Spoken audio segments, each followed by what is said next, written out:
बिस्मिल्लाहिर्रहमानिर्रहीम। अस्सलाम वालेकुम स्टूडेंट्स, हम BSN 5th सेमेस्टर की subject teaching and learning practice पढ़ रहे हैं। टीचिंग एंड लर्निंग प्रैक्टिस में हमने यूनिट 1 स्टार्ट किया हुआ था, reflective writing and critical thinking. इसका पार्ट 1 पार्ट 2 हमने पढ़ लिया, जो कि हमारे चैनल के प्लेलिस्ट में मौजूद है और चैनल के प्लेलिस्ट का लिंक आप लोगों को इस वीडियो लेक्चर के डिस्क्रिप्शन के एंड में मिल जाएगी, वहाँ से आप स्टडी कर सकते हैं। आज का हमारा जो वीडियो लेक्चर है, इसमें हम इस यूनिट को कंटिन्यू करेंगे और इसका पार्ट 3 इसमें हम डिस्कस करेंगे। तो स्टूडेंट्स, वीडियो लेक्चर को स्टार्ट करने से पहले आप लोगों से छोटी सी रिक्वेस्ट है कि अगर आप हमारे channel lectures bye Mustafa Azhar में नए हैं, चैनल को सब्सक्राइब करें, बेल आइकन को प्रेस करें ताकि आने वाली न्यू वीडियो लेक्चर्स की नोटिफिकेशन आप लोगों को मिल सके, और इस वीडियो लेक्चर को लाइक ज़रूर करें। आज के इस वीडियो लेक्चर में हम मॉडल्स पढ़ेंगे, रिफ्लेक्शन के जितने भी मॉडल्स हैं वो हम डिस्कस करेंगे। तो स्टूडेंट्स, ये जो रिफ्लेक्शन के मॉडल्स होते हैं, बेसिकली ये हम इसलिए पढ़ते हैं क्योंकि इनकी वजह से एक बंदा जो भी लर्निंग कर रहा है और लर्निंग करते वक्त अपने थिंकिंग को, अपने लर्निंग स्ट्रेटजीज़ को समझना चाहता है, तो ये रिफ्लेक्टिव मॉडल्स उसकी मदद करती हैं कि इन रिफ्लेक्टिव मॉडल्स के थ्रू वो सही तरीके से अपने थिंकिंग को, अपने लर्निंग स्ट्रेटजीज़ को जान सकता है रिफ्लेक्ट करके। तो इनको हम लर्निंग थ्योरी भी कह सकते हैं क्योंकि ये लर्निंग के लिए होती है। इसीलिए आप लोग अपने ये सब्जेक्ट जो जिसका नाम टीचिंग एंड लर्निंग प्रैक्टिस है, तो इसमें ये आप लोगों के लिए इंक्लूड किया गया है कि ये मॉडल्स आप लोग समझो और इनको फॉलो करो, और जब इनको आप फॉलो करेंगे तो आप लोग इफ़ेक्टिव लर्निंग कर सकोगे। तो आप लोगों के इफ़ेक्टिव लर्निंग के लिए ये आप लोगों को इस यूनिट में ये मॉडल्स या फ्रेमवर्क समझाए गए हैं कि किस तरीके से मुख्तलिफ मॉडल्स के थ्रू रिफ्लेक्शन करके अपने एक्सपीरियंसेस पे आप अच्छे तरीके से सीख सकते हो, लर्न कर सकते हो। तो लिखा है, models are framework for reflection, encourage a structured process to guide the act of reflection. ये जो मॉडल्स या फिर इनको हम फ्रेमवर्क कहते हैं रिफ्लेक्शन के, तो इनकी वजह से क्या होती है, हम जब रिफ्लेक्शन करते हैं तो रिफ्लेक्शन करते वक्त हमें एक स्ट्रक्चर्ड प्रोसेस के थ्रू गाइडलाइन मिलती है। स्ट्रक्चर्ड प्रोसेस के थ्रू गाइडलाइन मिलने का मतलब ये है कि पहले से बनाया हुआ एक प्रोसेस मौजूद होता है और उस प्रोसेस के थ्रू हमें गाइडेंस मिलती है, और उस गाइडेंस के थ्रू जाके हम अपने एक्सपीरियंसेस पे रिफ्लेक्शन आसानी से कर देते हैं। There is no right model. जितने भी मॉडल्स होते हैं, तो मॉडल्स में से कोई भी मॉडल जो है हम ये नहीं कह सकते कि ये सही वाला मॉडल है। सारे मॉडल्स जो है वो यूज़ किए जा सकते हैं, हाँ, लेकिन हम ये कह सकते हैं कि इनमें से बाज़ मॉडल बहुत कॉमन है जो कि बहुत कॉमनली यूज़ की जाती थी। तो ये जितने भी है यहाँ पे जो दिए गए हैं, कोल्ब्स मॉडल है, गिब्स मॉडल है, जोहान्स मॉडल है, ड्रिस्कोल मॉडल है, तो ये सब कॉमन है। लेकिन इनमें से आजकल जो सबसे ज़्यादा नर्सिंग में आप लोगों के प्रोफेशन में यूज़ होती है, तो ये गिब्स रिफ्लेक्टिव साइकिल है, सबसे ज़्यादा यूज़ होने वाली नर्सिंग प्रोफेशन में। लिखा है, often is appropriate to use one model of reflection as a basis but use prompt question from other model if they best fit your particular situation. अक्सर इस तरह होता है कि रिफ्लेक्शन करते वक्त अगर आप कोई एक मॉडल फॉलो करें तो फिर ये ठीक है, आप कर सकते हो, अच्छी बात है कि अगर आप किसी एक मॉडल को यूज़ करके रिफ्लेक्शन कर रहे हो। लेकिन अगर आपकी जो सिचुएशन है जिस पे आप रिफ्लेक्शन कर रहे हो, वो सिचुएशन सिर्फ किसी एक मॉडल पे पूरा नहीं होता, कोई एक मॉडल सिर्फ उसको नहीं पूरा कर सकता, उसके लिए आपको दूसरे मॉडल से भी अगर क्वेश्चन उठाने पड़े, दूसरे मॉडल से भी अगर फेजेस उठाने पड़े, तो आप उठा सकते हो। इस तरीके से आप अपने, अगर आपके पार्टिकुलर सिचुएशन के साथ मैच कर रही हैं दूसरे मॉडल से भी कोई फेज, कोई क्वेश्चंस वगैरह, तो वहाँ से भी वो आप उठा सकते हो और इस तरीके से अपना रिफ्लेक्शन कर सकते हो। सबसे पहला है डेविड ए कोल्ब एक्सपीरियंटल साइकिल। तो स्टूडेंट्स, ये एक्सपीरियंटल साइकिल डेविड ए कोल्ब का, तो डेविड ए कोल्ब एक साइकोलॉजिस्ट थे। उन्होंने अपनी इस थ्योरी में बेसिकली ये डिस्क्राइब किया था कि एक लर्निंग प्रोसेस में जो जितनी भी नॉलेज हम क्रिएट करते हैं, तो वो नॉलेज हम अपने एक्सपीरियंसेस के थ्रू क्रिएट करते हैं। ये कहना था डेविड ए कोल्ब का। और ये जो एक्सपीरियंटल साइकिल उन्होंने बनाया हुआ है 4 फेजेस के बेसिस पे, तो ये बनाने का उनका मकसद यही था कि हमारी जो जितनी भी लर्निंग प्रोसेस होती है, यानी ये सब बना के, ये मॉडल बना के, इनका कहना ये था, ये कहना ये चाहते थे कि हम जितनी भी लर्निंग प्रोसेस हमारी होती है, उसमें हम जो नॉलेज क्रिएट करते हैं, वो नॉलेज हम अपने एक्सपीरियंसेस के थ्रू क्रिएट करते हैं। तो ये बात आपने याद रखनी है। कोल्प ने ये जो थ्योरी बनाई अपनी, ये जो मॉडल बनाई, तो इसमें उन्होंने 4 चीज़ों को इंक्लूड किया जो कि मैं एक एक करके आप लोगों को एक्सप्लेन करूँगी। इन 4 चीज़ों में सबसे पहला है कंक्रीट एक्सपीरियंस, उसके बाद है रिफ्लेक्टिव ऑब्जर्वेशन, उसके बाद है एब्स्ट्रैक्ट कंसेप्चुलाइजेशन, उसके बाद है एक्टिव एक्सपेरिमेंटेशन। तो कोल्प का कहना था कि अगर इस साइकिल को फॉलो किया जाए, यानी सबसे पहले किसी बंदे की अगर कोई एक्सपीरियंस हो जाए तो वो उसमें उसकी कंक्रीट एक्सपीरियंस हो, उसके बाद वो उस पर रिफ्लेक्टिवली उसकी ऑब्जर्वेशन करे, उसके बाद अपने जहन में एब्स्ट्रैक्ट कंसेप्चुलाइजेशन बनाए और लास्ट में एक्टिव एक्सपेरिमेंटेशन करें, तो ये सब फिर ट्रांसफॉर्म होंगी इफ़ेक्टिव लर्निंग में। मतलब ये कि अगर कोई बंदा इन सब को फॉलो करके इस साइकिल में वो चल रहा है, इस साइकिल में वो रिफ्लेक्शन कर रहा है, तो फिर ये इफ़ेक्टिव लर्निंग जो है वो इससे बनेगी, यानी इसके एंड में उस बंदे की इफ़ेक्टिव लर्निंग हो जाएगी, ये उनका कहना था। और ये जो थ्योरी इन्होंने बनाई थी, जो मॉडल इन्होंने बनाई थी, तो ये स्टूडेंट भी यूज़ कर सकते हैं, एजुकेटर भी यूज़ कर सकते हैं, एम्प्लॉयर्स भी यूज़ कर सकते हैं, और नर्सिंग में भी ये यूज़ की जाती हैं। तो इसके अलावा इसमें ये बात है स्टूडेंट्स के, इसकी जो नेम है, नेम में मेंशन है एक्सपेरिएंटियल। तो एक्सपेरिएंटियल का लफ्ज़ जो यहाँ पे दिया गया है, एक्सपेरिएंटियल लर्निंग जो इसको कहा जाता है कि ये या एक्सपेरिएंटियल साइकिल है या एक्सपेरिएंटियल लर्निंग है, तो इसका मतलब ये है कि हमारी जो एक्सपीरियंस होती है वो ट्रांसफॉर्म होती है लर्निंग में। इस लफ्ज़ का ये मतलब है। इनका ख्याल ही यही था कि हमारे जितने भी एक्सपीरियंसेस होते हैं वो फिर ट्रांसफॉर्म होते हैं लर्निंग में, इसीलिए इसने अपने इस मॉडल को एक्सपीरियंटल साइकिल या एक्सपीरियंटल लर्निंग का नाम दिया। इसमें जितने भी जो मेन फोकस थी वो इस बात पे थी कि हमारे जितने भी एक्सपीरियंस होते हैं, जिनमें हमारे थॉट्स शामिल है, हमारे इमोशंस शामिल है, हमारी इन्वायरमेंट शामिल है, तो इन सब की इम्पेक्ट होती है लर्निंग प्रोसेस पे। इनका यही कहना था, इन्होंने इसी चीज़ पे जोर दिया था कि हमारे जितने भी एक्सपीरियंस इंक्लूडिंग हमारे थॉट्स, इमोशन, इन्वायरमेंट, इन सब का इम्पेक्ट होता है लर्निंग प्रोसेस पे। तो इसके ये जो 4 फेजेस दिए गए थे, ये एक एक करके पढ़ ले कि सबसे पहला जो है वो कंक्रीट एक्सपीरियंस का है। तो कंक्रीट एक्सपीरियंस किसे कहते हैं? जब एक लर्नर कोई न्यू एक्सपीरियंस कर लेता है, यानी किसी भी एक लर्नर की, फॉर एग्जांपल हम नर्सिंग प्रोफेशन से है, तो नर्सिंग स्टूडेंट है आप लोग, तो आप लोगों की एग्जांपल ले लेते हैं कि आप में से कोई एक स्टूडेंट है, नर्सिंग स्टूडेंट, उसकी फॉर एग्जांपल कोई फर्स्ट टाइम उसकी कोई न्यू एक्सपीरियंस हो गई, तो इसको कहते हैं concrete experience, new experience in a sense के फॉर एग्जांपल आप में से कोई एक स्टूडेंट फर्स्ट टाइम क्लिनिकल पे गया हुआ है, और फर्स्ट टाइम क्लिनिकल पे जब गया हुआ है तो उसने first time IV line administer किया, आईवी लाइन उसने पास किया, और वो जो फर्स्ट टाइम आईवी लाइन उसने पास किया, उसने जो भी प्रोसीजर किया वो आईवी लाइन पास करते वक्त, तो ये उसकी एक न्यू एक्सपीरियंस थी। तो इसको कहा जाता है कंक्रीट एक्सपीरियंस, यानी उसके सामने एक प्रोसीजर आया जो उसको विजिबल था, उसके सामने जो चीज़ें आई तो उसने वो चीज़ें वो किया, वो प्रोसीजर उसने परफॉर्म किया, तो ये उसकी कंक्रीट एक्सपीरियंस हो गई।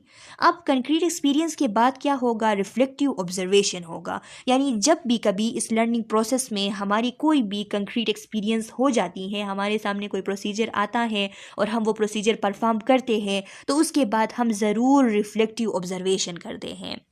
वो रिफ्लेक्टिव ऑब्जर्वेशन हम किस तरीके से करते हैं? तो अब वो जो लर्नर है, ये जो स्टूडेंट है, नर्सिंग स्टूडेंट का मैंने एग्जांपल लिया, तो ये स्टूडेंट अब उस एक्सपीरियंस को अंडरस्टैंड करना चाहता है, और उसको अंडरस्टैंड करने के लिए वो उस पर रिफ्लेक्शन करता है, वो पीछे जाके सोचता है उस चीज़ के लिए कि वो एक्सपीरियंस मेरी आया हुई थी, मैंने किस तरीके से किया, और क्या मैंने जो किया वो ठीक रहा, और क्या इस तरह हो सकता है कि मैं ये प्रोसीजर अगर दोबारा मेरे सामने आ जाए तो बेहतर तरीके से कर सकूं। तो ये कहलाती है रिफ्लेक्टिव ऑब्जर्वेशन। देखिए स्टूडेंट, मैं दोबारा बता रही हूँ कि जब भी किसी बंदे की फर्स्ट एक्सपीरियंस हो जाती है तो वो डेविड ए कोल्ब के एक्सपेरिएंटल साइकिल के मुताबिक उसकी कंक्रीट एक्सपीरियंस होती हैं। कंक्रीट एक्सपीरियंस होने के बाद, कोई प्रोसीजर परफॉर्म करने के बाद जब वो उसके बारे में सोचता है, उस एक्सपीरियंस को अंडरस्टैंड करने की कोशिश करता है और सोचता है कि जो कुछ हुआ वो सही तरीके से हुआ या नहीं, या फिर वो कहता है कि अगर दोबारा से ये सिचुएशन, दोबारा से ये प्रोसीजर मैंने करना हो तो किस तरीके से मैं इसको बेहतर अंदाज से कर सकती हूँ। तो ये कहलाती है रिफ्लेक्टिव ऑब्जर्वेशन। अब ये आईवी लाइन तो फर्स्ट कंक्रीट एक्सपीरियंस में इसने पास की थी इस स्टूडेंट ने, लेकिन अभी रिफ्लेक्टिव ऑब्जर्वेशन में ये सोचेगा कि दोबारा अगर मैंने, ये तो फर्स्ट टाइम थी मैंने आईवी लाइन पास किया, दोबारा अगर मैंने आईवी लाइन पास करनी होगी तो मैं क्या क्या काम करूँ, कौन कौन से ऐसे तरीके करूँ जो कि बेहतर होगा, यानी इस बार से बेहतर तरीके से मैं ये दोबारा कर सकूँ। अब एब्स्ट्रैक्ट कंसेप्चुलाइजेशन में क्या होता है? एब्स्ट्रैक्ट कंसेप्चुलाइजेशन में ये जो स्टूडेंट है, ये जो लर्नर है, ये अपने थिंकिंग को अडॉप्ट करता है और अपने थिंकिंग को अडॉप्ट करके, यानी उसने जो कुछ सोचा रिफ्लेक्टिव ऑब्जर्वेशन में, उसने जो कुछ सोचा था कि किस तरीके से इसको बेहतर बना सकता हूँ, तो उस सोच के बेसिस पे कोई न्यू आइडिया ये अपने जहन में बना लेता है। New idea in a sense के इसकी जो भी एक्सपीरियंस इसकी हो गई, तो इस एक्सपीरियंसेस के बेसिस पे उसने रिफ्लेक्टिव ऑब्जर्वेशन किया और इस रिफ्लेक्टिव ऑब्जर्वेशन के बेसिस पे अब उसके जहन में कुछ ऐसी बातें आ रही हैं कि कोई न्यू आइडिया बन रही है कि फॉर एग्ज़ाम्पल ये जो नर्सिंग स्टूडेंट है, इसने जब रिफ्लेक्टिव ऑब्जर्वेशन की, रिफ्लेक्टिव ऑब्जर्वेशन के बाद ये सोचता है कि अगर कोई भी प्रोसीजर करते वक्त मटेरियल मेरे साथ पहले से तैयार हो तो फिर जाके मैं प्रोसीजर मज़ीद बेहतर कर सकता हूँ। अब जो इसने सोचा कि मैं प्रोसीजर परफॉर्म करते वक्त मटेरियल मेरे साथ हो, मेरे पास हो, तो मैं सही तरीके से मज़ीद बेहतर तरीके से परफॉर्म कर सकता हूँ। ये इसकी एब्स्ट्रैक्ट कंसेप्चुलाइजेशन थी। फॉर एग्जांपल रिफ्लेक्टिव ऑब्जर्वेशन इसने किया कि कौन से तरीके होते हैं, यहाँ तक ये रिफ्लेक्टिव ऑब्जर्वेशन में सीखता है कि मैं इसको मज़ीद बेहतर कर सकूँ। फिर एब्स्ट्रैक्ट कंसेप्चुलाइजेशन में आके वो फॉर एग्ज़ाम्पल इस स्टूडेंट वो आईवी लाइन पास कर रहा था और उसके साथ उसने वो स्टिकिंग नहीं रखी हुई थी, टेप अपने पास नहीं रखी हुई थी उसको कैनुला को सिक्योर करने के लिए। तो जब कैनुला उसने इंसर्ट किया और इंसर्ट करने के बाद उसे ये रियलाइज़ हुआ कि देखो मेरे पास अभी स्टिकिंग नहीं है, तो उसे मुश्किल पेश आई थी और स्टिकिंग फिर कोई दूसरा स्टूडेंट उसके लिए ले आया था। लेकिन अब वो एब्स्ट्रैक्ट कंसेप्चुलाइजेशन करके सोचता है कि अगर मेरे पास पहले से ये टेप खुद में अपने लिए तैयार करता तो मुझे ये कुछ जो इसमें स्ट्रेस का सामना करना पड़ा कि टेप नहीं थी, मैंने किसी और से मांगा और वो जाके टेप ले आया, तो ये नहीं होगा। तो इसमें ये सोचता है कि अगर मटेरियल पहले से मेरे साथ तैयार हो तो फिर मुझे आसानी हो सकती है, इस प्रोसीजर को मैं मज़ीद बेहतर तरीके से परफॉर्म कर सकता हूँ। तो फिर जाके एक्टिव एक्सपेरिमेंटेशन में क्या होता है? एक्टिव एक्सपेरिमेंटेशन में इस बंदे ने एब्स्ट्रैक्ट कंसेप्चुलाइजेशन में जो न्यू आइडिया बनाया हुआ था अपने जहन में, फॉर एग्जांपल इसने बनाया था कि नेक्स्ट बार ये अगर सिचुएशन मेरे सामने आ गई तो मैं स्टिकिंग वगैरह सारी चीज़ें अपने पास पहले से रखूँगा। तो अब ये जो आइडिया इसने बनाई थी कि मैं सारी चीज़ें पहले से अपने पास रखूँगा, तो इसको अब ये रियल वर्ल्ड सिचुएशन में अप्लाई करता है। रियल वर्ल्ड सिचुएशन में अप्लाई करने का मतलब ये है कि अब ये स्टिकिंग भी अपने पास इसने रखा, इसने जितनी भी चीज़ें चाहिए थी वो सब अपने पास रखा, स्टिकिंग भी रखा, और रखने के बाद ये परफॉर्मेंस कर देता है और परफॉर्मेंस करके इस बात को नोट करता है कि देखे कि मैंने ये चीज़ें अपने पास रखी थी, पहले से मटेरियल तैयार की थी, तो इन मटेरियल को पहले से तैयार करने की वजह से मेरा ये जो परफॉर्मेंस है वो बिल्कुल सही तरीके से हुआ। इसमें एवरीथिंग जो है वो कंसिस्टेंटली और स्मूथली मैंने हैंडल किया। तो इसको कहते हैं एक्टिव एक्सपेरिमेंटेशन। दोबारा से सुने स्टूडेंट, मैं एक बार दोबारा आप लोगों को ये बता देती हूँ कि डेविड ए कोल्ब की जो एक्सपीरियंटल साइकिल थी, इसमें इस साइकिल को बनाते वक्त उनका जो असल मकसद था उनके जहन में वो ये था कि जितने भी हमारे एक्सपीरियंसेस होते हैं उनके थ्रू हम इफ़ेक्टिव लर्निंग करते हैं। जो नॉलेज हम बना लेते हैं अपने जहन में कंस्ट्रक्ट करते हैं वो एक्सपीरियंसेस के थ्रू होती हैं। उसके बाद ये जो फेजेस बनाए थे, तो इसमें कंक्रीट एक्सपीरियंस का जो फर्स्ट फेज़ है उसका मतलब ये है कि किसी भी बंदे के सामने, किसी भी लर्नर के सामने कोई न्यू प्रोसीजर आ जाए, कोई न्यू एक्सपीरियंस आ जाए और वो इसको परफॉर्म करे, तो वो कंक्रीट एक्सपीरियंस कहलाती हैं। परफॉर्म करने के बाद जब वो सोचता है कि जो कुछ मैंने किया वो सही से हुआ या नहीं, क्या मैं इसको मज़ीद बेहतर कर सकता हूँ, तो वो रिफ्लेक्टिव ऑब्जर्वेशन हुआ।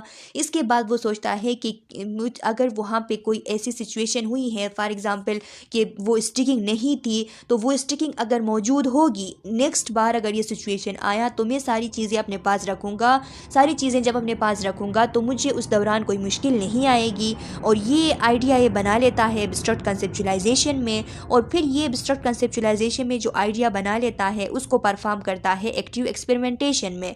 अब यहाँ पे वो सारी चीज़ें अपने पास रख के फिर आईवी आईवी लाइन ये पास करता है और इसको बिल्कुल आसानी से कर लेता है, कोई मुश्किल नहीं होती। तो फिर ये इस बात को नोट कर लेता है कि मैंने ये सारी तैयारी की थी, इसलिए मैंने इफ़ेक्टिवली स्मूथली ये आईवी लाइन पास किया। तो ये कहलाती है एक्टिव एक्सपेरिमेंटेशन। अच्छा स्टूडेंट्स, अब दूसरे नंबर पे है गिब्स मॉडल। तो गिब्स रिफ्लेक्टिव साइकिल जो मैंने आप लोगों को इंग्लिश में पढ़ाई थी 4th सेमेस्टर में, ये वही गिब्स रिफ्लेक्टिव साइकिल है, इसको गिब्स मॉडल भी कहा जाता है। तो ग्राहम गिब्स ने अपनी रिफ्लेक्टिव साइकिल डेवलप की थी, जो डेविड कोल्ब की एक्सपेरिमेंटल साइकिल थी, जो अभी हमने डिस्कस किया। 1984 में कोल्ब ने ये एक्सपेरिमेंटल साइकिल बनाया हुआ था, डेवलप किया था 1984 में। ये अपने एमसीक्यूज़ के लिए भी याद रखनी है। तो इसके बेसिस पे फिर गिब्स ने अपना मॉडल बनाया और कुछ अलग अंदाज से गिब्स ने बनाया। तो गिब्स ने किस तरह अलग अंदाज से बनाया? Full structured analysis of A situation, यानी गिब्स ने कोशिश की कि किसी सिचुएशन की फुल स्ट्रक्चर्ड एनालिसिस की जाए। तो इसीलिए गिब्स के जो रिफ्लेक्टिव साइकिल के जो फेजेस है वो 5 फेजेस हैं। आगे जाके ये डिटेल से मौजूद है, उसमें हम डिस्कस करेंगे। ये एक फुल स्ट्रक्चर्ड एनालिसिस होता है किसी भी सिचुएशन का। Most commonly use model by health care professionals, और जितने भी हेल्थ केयर प्रोफेशनल्स हैं तो वो उनमें सबसे ज़्यादा कॉमनली यूज़ होने वाली रिसेंटली गिब्स मॉडल है, गिब्स रिफ्लेक्टिव साइकिल है। इसको हम डिटेल से आगे जाके डिस्कस करेंगे, स्लाइड्स में मौजूद। अच्छा स्टूडेंट्स, अब है जॉन्स मॉडल। तो स्टूडेंट्स, ये जो जॉन्स मॉडल है हमारे साथ, इसके बारे में आप एक बात याद रखिए, इससे एमसीक्यूज़ भी बन सकती हैं कि ये जो जॉन्स मॉडल ऑफ रिफ्लेक्शन थी, तो ये ओरिजिनली नर्सिंग सेक्टर के लिए बनी थी। जब डेवलप हुई थी तो डेवलप होने के टाइम पे नर्सिंग सेक्टर के लिए इसको डेवलप की गई थी। ये बात आपने याद रखनी है। एमसीक्यूज़ में आपसे पूछा जा सकता है कि वो कौन सा मॉडल है जो कि नर्सिंग सेक्टर के लिए बेसिकली बनी थी, तो वो जॉन्स मॉडल ऑफ रिफ्लेक्शन है। जब स्टार्ट में इसको बनाया जा रहा था तो जॉन्स ने नर्सिंग सेक्टर के लिए इसको बनाया था, लेकिन ये जल्द ही जो दूसरे जो सेक्टर्स हैं उन्होंने भी इसको एडॉप्ट करना स्टार्ट कर लिया। वो भी इसको यूज़ करते थे, लेकिन जब बनी थी तो नर्सिंग सेक्टर के लिए बनी थी। इस मॉडल की व्यू को अगर देखा जाए तो इस मॉडल की व्यू ये है कि जो जोन्स थे उन्होंने कुछ रिसर्च किए थे और उस रिसर्च के बेस पे उन्होंने बताया था कि हॉस्पिटल सेटअप के अंदर जो हॉस्पिटल सेटअप होती है जिसमें प्रैक्टिशनर होते हैं और सुपरवाइज़र्स होते हैं, वो आपस में बातें करते हैं। बातें मीन्स के पेशेंट से रिलेटेड वो डिस्कशन करते हैं, पेशेंट के नीड से रिलेटेड, एनवायरनमेंट से रिलेटेड। तो उन सब पे ये रिसर्च कर रहे थे और रिसर्च करते वक्त इन्होंने सोचा कि इस सेटअप पे जो हॉस्पिटल सेटअप है, प्रैक्टिशनर्स है, उनके सुपरवाइज़र्स वगैरह है, इनके दरमियान जो डायलॉग होती है, जो बातें होती है पेशेंट को, पेशेंट के एनवायरनमेंट को, पेशेंट के नीड्स को लेके, तो उन सब पे एक मॉडल बनाया जाए ताकि इस मॉडल के थ्रू जो लोग इस मॉडल के फेजेस को यूज़ करके कोई रिफ्लेक्शन करे, रिफ्लेक्टिव लर्निंग करने की कोशिश करे, तो वो उनको फ़ायदा हो, इससे वो इफ़ेक्टिवली लर्निंग कर सके। इनका मकसद ये था। तो स्टूडेंट्स, ये जो मॉडल है तो ये ज़्यादातर कम्प्लेक्स डिसीजन मेकिंग करते वक्त हॉस्पिटल सेटअप के अंदर या किसी और सेक्टर में भी, लेकिन चूंकि हॉस्पिटल सेटअप के लिए बनी है नर्सेस के लिए, तो इसीलिए हम इसी सेंस में इसको पढ़ेंगे कि इसमें जब भी कोई कम्प्लेक्स डिसीजन मेकिंग करने का टाइम आता है तो कम्प्लेक्स डिसीजन मेकिंग करते वक्त इसके फेजेस को अगर यूज़ किया जाए तो ये उसमें हेल्प देती हैं। इसके अलावा क्रिटिकल रिफ्लेक्शन करते वक्त, क्रिटिकल लर्निंग करते वक्त, रिफ्लेक्टिव लर्निंग करते वक्त भी ये हेल्पफुल होती हैं। जोहन ने सजेस्ट किया कि एक बंदा जब सोचता है तो सोचते वक्त वो दो किस्म का फोकस रखता है। एक उसका इंटरनल फोकस होता है और एक एक्सटर्नल फोकस होता है। यानी इनका कहना ये था कि जब भी कोई इंसान सोचता है कोई भी फैसला करने के लिए तो वो दो उसके सामने उसकी जो फोकस है वो दो साइड पे जाती है। एक तो उसके ख़ुद के जो थॉट्स होते हैं, उसके इमोशंस होते हैं, उन पे उसका फोकस होता है, और दूसरी तरफ जो फैक्चुअल सिचुएशन उसके सामने होती हैं, जो फैक्चुअल इंसिडेंट्स पेश आया है, यानी हकीकतन जो हालात उसके सामने आई है, जो सिचुएशन है जिसकी वजह से वो सोच रहा है, तो एक उसका फोकस उस सिचुएशन पे होता है और दूसरा फोकस उसके अपने थॉट्स, अपने इमोशंस पे होता है। तो ये जो मॉडल था जोहन्स का, इसके 5 फेजेस थे। 5 फेजेस में इसका जो फर्स्ट वन फेज़ था उसमें ये था कि डिस्क्राइब द एक्सपीरियंस, मतलब कि जो भी एक्सपीरियंस एक बंदे की हुई तो उसको डिस्क्राइब करना, पहले उसको डिस्क्राइब किया जाए। उसके बाद दूसरा फेज़ इसका भी रिफ्लेक्शन है, यानी कोई एक्सपीरियंस हुई उसको डिस्क्राइब किया, उसके बाद रिफ्लेक्शन उसमें लिखना कि कौन कौन सी उसमें क्या फीलिंग आ रही थी, क्या उसने उस टाइम महसूस किया, वो सब चीज़ें लिखना। और उसके बाद तीसरा फेज़ इन्फ्लुएंसिंग फैक्टर शामिल करना, उसमें कौन कौन सी, यानी उन चीज़ों को फाइंड आउट करना कि वो उस सिचुएशन को इन्फ्लुएंस किया है, या कोई डिसीजन मेकिंग करते वक्त जो जो चीज़ें इन्फ्लुएंस करती है बंदे को उस डिसीजन को लेने के लिए, तो वो चीज़ें लिखना। उसके बाद जो फोर्थ वन इसका फेज़ है, उसका फोर्थ वन फेज़ ये है कि could I have deal with it better, या could I make this situation better, यानी किस तरीके से या कैसे क्या मैं इस सिचुएशन को बेहतर बना सकता हूँ। और इसका जो फिफ्थ फेज़ है वो लर्निंग है, यानी इन सब के through first, second, third, fourth phase के होने के बाद एंड में 5 फेज़ में जाके वो बंदा क्या चीज़ें लर्न करता है। तो ये इसके फेजेस थे। तो फेजेस में जो फर्स्ट वन फेज़ है कि अगर हमारी कोई एक्सपीरियंस हुई है और उस एक्सपीरियंस पे हम जोहन के मॉडल को यूज़ करके रिफ्लेक्शन कर रहे हैं, तो सबसे पहले हम उस सिचुएशन को डिस्क्राइब करेंगे। यानी फ़ेज़ 1 हमारा होगा डिस्क्राइब द एक्सपीरियंस। डिस्क्राइब हम किस तरीके से करेंगे, ये जो फ़ेज़ है, जो डिस्क्रिप्शन का फ़ेज़ है कि सिचुएशन को डिस्क्राइब करना, एक्सपीरियंस को डिस्क्राइब करना, तो इसमें हमारी कंसर्न उस सिचुएशन को बयान करने में होगी। वो सिचुएशन, उसमें जो भी वाक़या हुआ था उसको हम बयान करेंगे। बयान हम कुछ इस तरीके से करते हैं कि फ़ॉर एग्ज़ाम्पल वो जो एक्सपीरियंस हुई तो उस एक्सपीरियंस के टाइम पे हमारी फ़ीलिंग्स क्या थी, और हम क्या उस टाइम फ़ील कर रहे थे, वो कौन से फैक्टर्स थे जिनकी वजह से ये एक्सपीरियंस हुई, यानी इसका बैकग्राउंड क्या था कि कौन सा काम होने वाला था कि जिसकी वजह से मुझे ये एक्सपीरियंस हुई है। फॉर एग्ज़ाम्पल कोई प्रोसीजर है कि फॉर एग्ज़ाम्पल मैं पेशेंट को कोई ड्रग एडमिनिस्टर कर रही थी और ड्रग एडमिनिस्टर करते वक्त मुझे ये इस सिचुएशन का सामना करना पड़ा। इस तरह उसके हम बैकग्राउंड भी बयान करते हैं। उसमें जो उस एक्सपीरियंस में जो की पॉइंट्स उसके हैं, की पॉइंट्स मींस के की पॉइंट उन पॉइंट को कहते हैं रिफ्लेक्शन में कि जिनकी वजह से हम रिफ्लेक्शन कर रहे हैं, या उसमें कोई हमने बहुत अच्छे तरीके से कोई अचीवमेंट की है, उसके लिए उसको अप्रिशिएट करने के लिए हम रिफ्लेक्शन कर रहे हैं, या हमसे कोई गलती हुई है और उस गलती को के लिए सोच के हम उसको इम्प्रूव करना चाहते हैं, दोबारा वो गलती नहीं करना चाहते हैं, इसीलिए रिफ्लेक्शन कर रहे हैं। यानी उसमें वो पॉइंट जो हमारे माइंड को अपनी तरफ खींचती है और हमसे रिफ्लेक्शन करवा रही है, तो वो चीज़ें हम इसमें लिखते हैं डिस्क्रिप्शन में। इसके अलावा यानी सिंपली हम उसको डिस्क्राइब करते हैं, जिस तरह गिब्स मॉडल में भी जो उसका फर्स्ट वन है उसमें डिस्क्रिप्शन है, तो इसी तरह ये दोनों इनके जॉन्स के और गिब्स के जो फर्स्ट वन डिस्क्रिप्शन वाले इनके फेज़ है, तो ये दोनों के सेम है। इसमें उस सिचुएशन को आल टू आल डिस्क्राइब करना है। जो फेज़ है वो रिफ्लेक्शन है। रिफ्लेक्शन में हम सबसे पहले ये लिखते हैं कि हम क्या अचीव करना चाह रहे थे, ये सिचुएशन हुई तो उस सिचुएशन के टाइम हमारी अचीवमेंट की क्या, मतलब कि हम ये सिचुएशन क्यों आई, हम क्या अचीव करना चाह रहे थे, हमारा मकसद क्या था, और हम जो अचीव करना चाह रहे थे तो उसको अचीव करने के लिए हमारी अप्रोच कैसी थी, अप्रोच करने का तरीका कैसा था, अप्रोच करने के लिए जो तरीका हमने अपनाया, जो काम हमने किया, उसके क्या नताइज निकले हमारे लिए, हमारे पेशेंट के लिए, मेरे कोलीग्स के लिए। इसके अलावा उस सिचुएशन के दौरान मैं क्या फ़ील कर रहा था और उस सिचुएशन के दौरान दूसरे जो लोग मेरे साथ थे वो क्या फ़ील कर रहे थे, ये चीज़ें हम रिफ्लेक्शन में लिखते हैं। इसके बाद इसकी जो फ़ेज़ 3 है वो इन्फ्लुएंसिंग फैक्टर है। जोन्स के मुताबिक फ़ेज़ 3 में हमने इन्फ्लुएंसिंग फैक्टर लिखने हैं कि उस एक्सपीरियंस के दौरान कौन कौन से ऐसे फैक्टर्स थे जिनकी वजह से वो सिचुएशन में इन्फ्लुएंस आई, उसमें उसमें कोई असर पड़ा।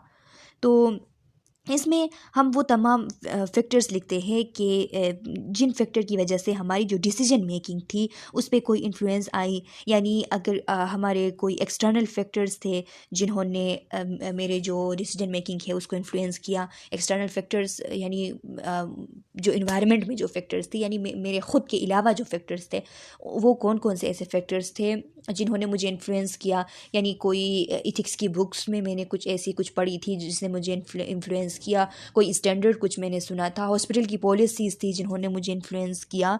इसके अलावा जो डिसीजन मेकिंग मैंने की, जो काम मैंने किया, उसके लिए मैंने नॉलेज कहाँ से हासिल की थी, मैंने जो नॉलेज हासिल की थी उसके रिसोर्सेज कहाँ से मेरे पास आए थे, और जो रिसोर्सेज आए थे, जो नॉलेज मैंने हासिल की थी, जो इन्फॉर्मेशन मुझे मिली थी, तो उन इन्फॉर्मेशन का मेरे चॉइस पे, मेरे डिसीजन मेकिंग पे क्या क्या असर हुआ, ये सब कुछ हम इन्फ्लुएंसिंग फैक्टर में लिखते हैं।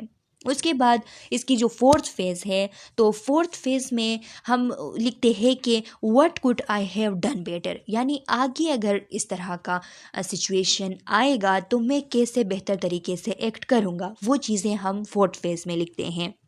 यानी इसमें हमारा कंसर्न ये होता है कि कौन से ऑप्शंस मेरे पास थे, इस सिचुएशन के दौरान मेरे पास कौन कौन से ऑप्शंस थे, क्या मैंने सारे ऑप्शंस कंसीडर कर लिए थे, क्या मैंने सारे ऑप्शंस के कंसिक्वेंसेस, उसके नताइज मैंने अपने जहन में सोचा था, क्या मैंने जो चॉइस सेलेक्ट किया था वो बेस्ट चॉइस था, सारे चॉइस मैंने कंसीडर करने के बाद क्या उन चॉइस में सबसे बेस्ट चॉइस मैंने सेलेक्ट किया था या नहीं। अगर किया था तो अच्छी बात है, आगे भी अगर वो सिचुएशन आया तो आप उसी तरीके से एक्ट करेंगे। लेकिन अभी अगर आपको लग रहा है कि मैंने जो चूज़ किया था वो इतना बेहतर नहीं था, वो दूसरा जो एक रास्ता है मेरे पास एक और रास्ता था वो बेहतर था, तो नेक्स्ट टाइम जब आता है ये सिचुएशन तो फिर आप उसके लिए उस रास्ते को तैयार रखते हो कि नेक्स्ट बार अगर ये सिचुएशन दोबारा मेरे सामने आई तो मैं इस तरीके से इसको हल करने की कोशिश करूँगा।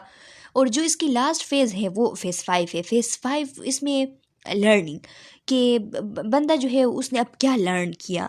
तो इस फेज़ में ये बताता, ये इनका जोन्स का ख़्याल ये था कि अब जो प्रीवियस फेज़ में जो आइडिया इसके माइंड में आई है तो उन आइडिया के थ्रू किस तरीके से यानी इम्प्रूवमेंट लाया जा सके। यानी इसमें हम ये लिखते हैं कि कौन कौन सी चेंजेस इस एक्सपीरियंस की वजह से मुझ में आई, यानी ये एक्सपीरियंस हुआ और इस एक्सपीरियंस को मैंने जब रिफ़्लेक्ट किया तो मेरे अंदर कौन कौन सी चेंजेस अभी आई हैं, मैं अभी किस तरीके से मेरी फीलिंग अभी क्या है रिसेंटली, अगर ये सिचुएशन दोबारा होता है तो फिर मैं क्या इसको यानी पास्ट में अभी जो हुआ है उसी तरह हैंडल करूँगा या नहीं, मैं उसमें कोई चेंजेस लाऊँगा, मैं किस तरीके से अगर चेंजेस लाऊँ तो किस तरीके से ऐसे चेंजेस लाऊँ कि वो बेटर चेंजेस हो, बेटर तरीके से ये सिचुएशन हल हो सके। और जो मैं अल्टरनेटिव्स अभी सोच रहा हूँ, जो मैंने नए तरीके से एक्ट करने का सोचा है, तो इसके कंसिक्वेंसेस क्या होंगे, कंसिक्वेंसेस मेरे लिए क्या होंगे, मेरे पेशेंट के लिए क्या होंगे, मेरे साथ जो लोग काम कर रहे हैं मेरे कोलीग्स उनके लिए क्या होंगे, क्या मैंने जो कुछ अभी एक्सपीरियंस मेरी हुई है और मुझ में जो चेंजेस आए हैं तो वो चेंजेस सबके लिए बेहतर साबित होंगी, क्या इस एक्सपीरियंस की वजह से मेरे नॉलेज में कोई चेंजेस आ गई, अगर मेरे नॉलेज में कोई चेंजेस आई है तो वो किस तरीके से आई हैं, क्या वो एम्पिरिकल तरीके से आई हैं यानी साइंटिफिक कोई चेंज आई है, क्या कोई इथिकल चेंजेस आई है यानी मॉरल नॉलेज डेवलप हुआ है, क्या कोई पर्सनल चेंजेस मुझ में आई है, क्या मुझ में कोई सेल्फ अवेयरनेस आई है, क्या मुझ में कोई एस्थेटिक चेंजेस आ गई, यानी कोई जो मैं कर रहा हूँ, एस्थेटिक कहते हैं the art of what we do, यानी जो हम कर रहे हैं उसकी उसकी खूबसूरती, उसकी महारत, तो जो मैं कर रहा हूँ, जो मेरी काम है इसमें कोई एस्थेटिक कोई चेंजेस आ गई, इस तरीके से जब हम कोई मॉडल इस तरीके से जब हम रिफ्लेक्शन करते हैं तो ये तरीका जोन्स मॉडल का तरीका है कि जोन्स मॉडल ने ये बताया था कि इस तरीके से इन 5 फेजेस के थ्रू हम रिफ्लेक्शन करते हैं। और लास्ट में इसने जो वे बताए थे ये एम्पिरिकल, इथिकल, पर्सनल और एस्थेटिक, तो ये उन्होंने एक प्रोफेसर थी, बारबरा कार्पर्स उनका नाम था, प्रोफेसर। उन्होंने 1978 में उन्होंने ये एक पैटर्न ऑफ नोइंग दिया हुआ था नर्सिंग के लिए। वो प्रोफेसर थी, नर्सिंग फील्ड से रिलेटेड उनका प्रोफेशन था। तो उन्होंने नर्सेस के लिए ये कहा हुआ था कि नर्सिंग जो है वो जस्ट साइंस नहीं है, ये एक आर्ट है, जस्ट साइंस नहीं है। जो नर्सिंग है ये एक आर्ट है, और आर्ट मीन्स के एवरीथिंग।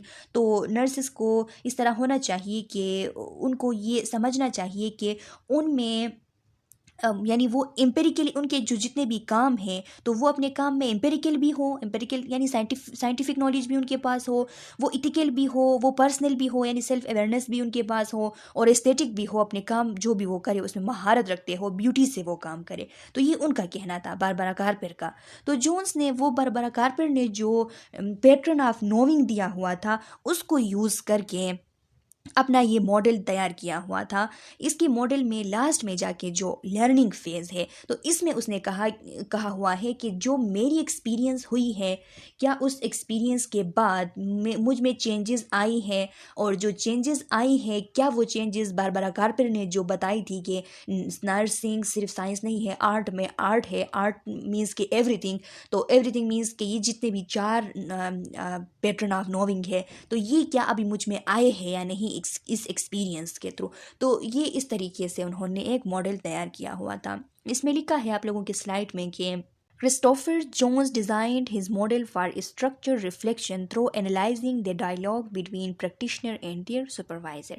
यानी जोन्स ने, ये मैंने आप लोगों को बता दिया कि जोन्स ने अपना ये जो मॉडल तैयार किया था, तो ये मॉडल उसने एक प्रैक्टिशनर और सुपरवाइज़र के दरमियान जो डायलॉग है उसको देखते हुए, उसको एनालाइज करते हुए बनाया था। डायलॉग मीन्स के हॉस्पिटल सेटअप के अंदर जो सुपरवाइज़र्स और प्रैक्टिशनर के दरमियान डायलॉग होती हैं, तो वो क्या डायलॉग होगी, वो पेशेंट से रिलेटेड होगी, पेशेंट के बारे में डिस्कशन हो रही होगी, पेशेंट के एस्पेक्ट्स के बारे में, उसके नीड्स के बारे में। तो इन सब के बेसिस पे जोन्स ने मॉडल बनाया था एक हॉस्पिटल सेटअप के लिए, एक नर्सिंग सेक्टर के लिए। Jones used Barbara Carper pattern of knowing in his model.